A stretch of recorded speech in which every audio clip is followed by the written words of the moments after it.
I won't bring anything over. I wouldn't want to ruin the ambiance over here at Grandma's place. Friends is one of the most popular TV shows of all time, and doing a YouTube series where every Friday we're dropping a new episode that examines the economic lessons we can learn from it. In this one, we're going to examine the apartment that the main Friends characters live in, the main apartment shown in the series that's owned by Monica, or not owned, but rented by Monica. How she rents it, what it would really cost, and a little bit about rent control. Let's examine a couple clips right now. You know, why don't we think about changes that we can make in the living room? Changes? Yeah, I mean, we're gonna have to move around some furniture to make room for my chair. You're gonna bring the Barker Lounger over here? Is that a problem? Well, it's just that they're a set, and they should probably stay together. Oh, that's cool. Then I'll just bring them both over.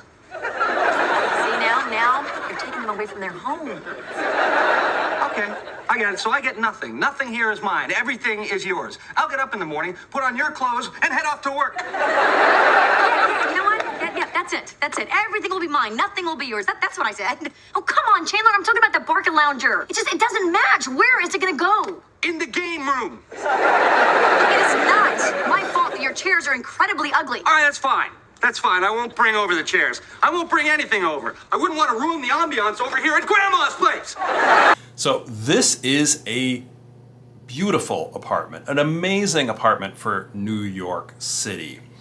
It is a 2-bedroom apartment, and the square footage has been estimated to be between 1,125 is a number you see somewhere in many places on the internet, to perhaps up to 1,500 square feet. This is a massive apartment for New York City, where the average square footage for a 2-bedroom apartment is under 1,000 feet.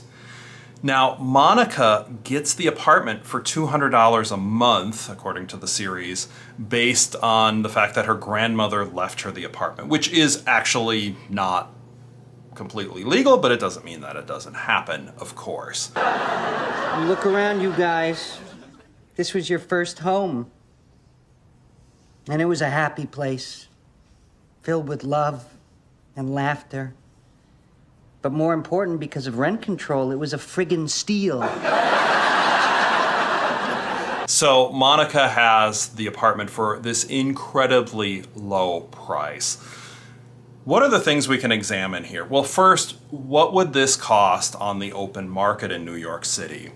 And the estimates vary. You can go in and plug in, go into Realtor.com or any of the major sites and look for what a 2-bedroom apartment with 1,200 square feet might cost in Manhattan to find out today's prices. A couple articles we've looked at, recent articles seem to say between $6,500 and $7,000 every month might be what it costs. New York City is notorious for being expensive. It has one of the highest rent prices in the world.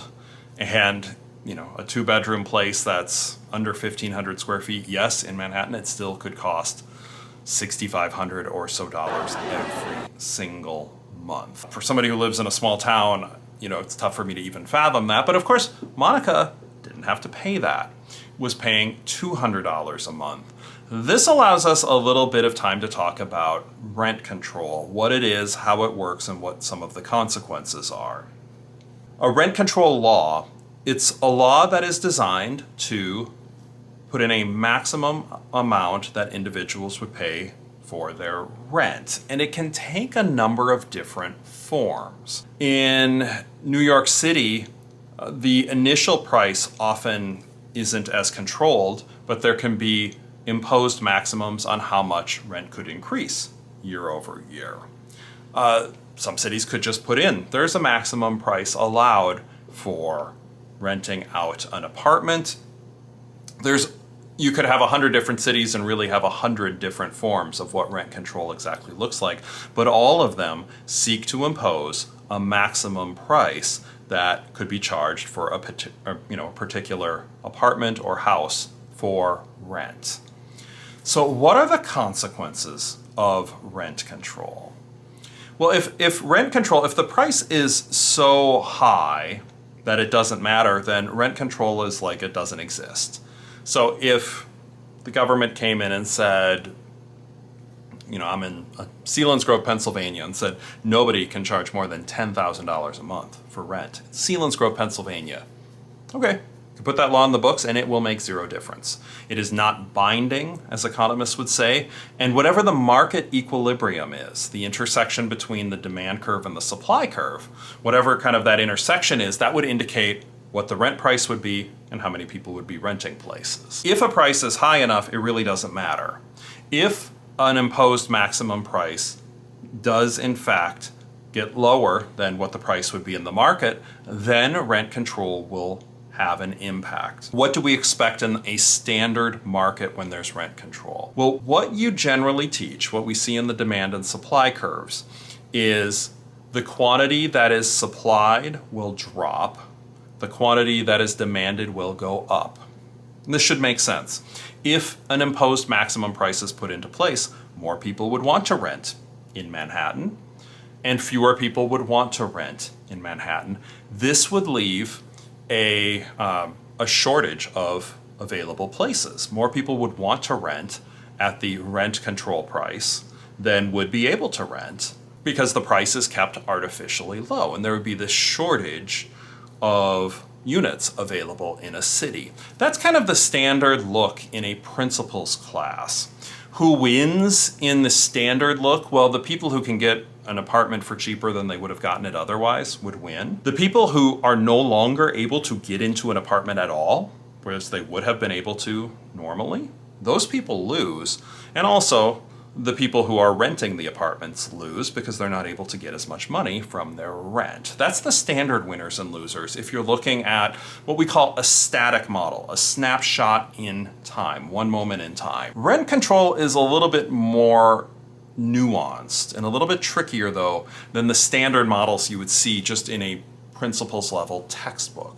There's this element over time that we would see, and there's also another element where there's this fixed level of an available quantity. So if a maximum price is put in for renting at the moment, at one moment in time, well, the number of available units at a given moment in time probably doesn't change very much. So if somebody's definitely renting out their place and you put in a maximum price they could rent it for, the quantity may not drop quite as much as in most markets. It might drop a little. There might be some people who were willing to rent it at the normal market level price. There might be some people who are willing to rent it at the market price, but at the artificially lower rent control price, just pull it off the market. So the quantity might decrease a little bit, but unlike most markets, initially the quantity might not drop as much. However, in the long run, we could see actually a pretty significant impact. Think about it from the perspective of those who are renting. If you are thinking about investing in building an apartment building, for example, you are putting in a big investment, a lot of money, in order to build a number of rooms, and the reason you're doing that is you would hope to get a return on your investment. You'd hope to be able to rent out the units in a particular place to make a profit. If the government is imposing maximum prices that you would be able to charge, that would make you less likely to build. Or maybe you would build, but maybe you wouldn't build quite as many units.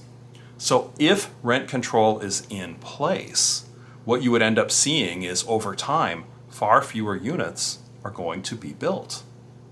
This is just kind of standard economic analysis, right? There's less profits to be made, less investment would then be made into building apartments.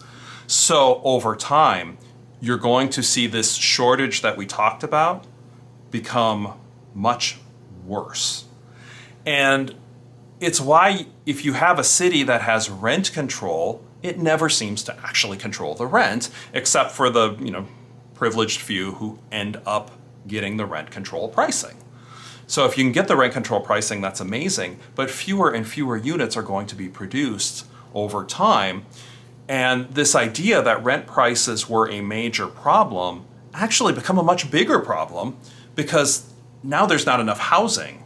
And there would have been some level of housing that was going to be produced if there weren't the rent control laws. But once the laws are put into place, far less of it is going to get produced.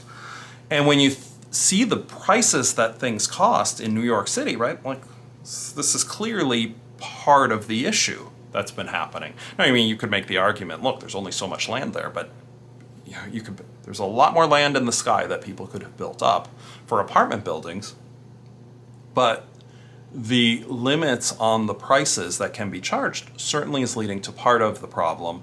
And you see this in city after city that imposes rent control prices. They don't end up controlling rents, and prices tend to increase from there. A big issue that you're really seeing here is people are seeing the high prices. Politicians are seeing the high prices. And the fact that, families are struggling to pay the high prices. And there is pain, and politicians see that. But they're not diagnosing why it's happening. The reason it's happening is the market.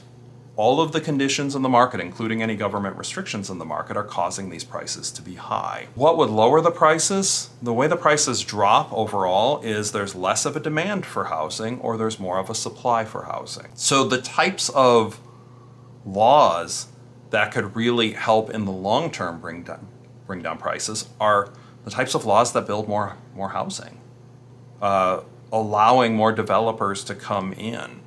Many of the cities that have rent control, and I'm thinking of the San Francisco Bay Area, have strong, it's NIMBY, not in my backyard, proponents, and there will be a lot of land use restrictions. So people aren't allowed to build. And for the current homeowners, this can make sense because if there's more building, it could, more supply, maybe their home value drops. And so those who currently live in a place don't want more building, but that really keeps the rent prices much higher. So if you're a politician and you see high prices, the best fix in the long term is to think about policies that would not disrupt investors who want to invest in building more housing. Figure out what ways you can kind of get out of the way so people will come in, build more apartment units, greater supply, push down the price for rents in any particular market. Hope you enjoyed this analysis. If you did, please click like and subscribe. What did you think of my take on the rent control in Friends? Please leave a comment. Appreciate that as well. Once again, I'll see you in the next video.